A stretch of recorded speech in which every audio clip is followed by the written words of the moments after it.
આ દેશી ગાજર બળદને ખવડાવવા માટે વાવ્યા છે મિત્રો। જો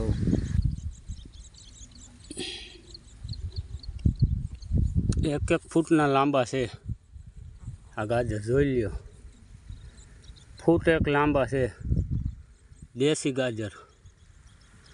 આ સ્પેશિયલ બળદને ખવડાવવા માટે આપણે વાવ્યા છે અને આમાંથી ઉપાડ્યા છે। આ ધાણાનું હરિયું છે એમાંથી, જો મિત્રો, આમાં કોઈ તિકમની છે એની જરૂર પડે એમ નથી, એમણે હાથેથી ઉપાડી લીધા છે, એવા એકદમ ઉપડી જાય છે અને હાઈલા આવે છે। જોઈ લ્યો મિત્રો, આ દેશી ગાજર બળદને ખવડાવવા માટે વાવેલા દેશી ગાજર, જોઈ લ્યો, જોરદાર ગાજર પણ થયા છો।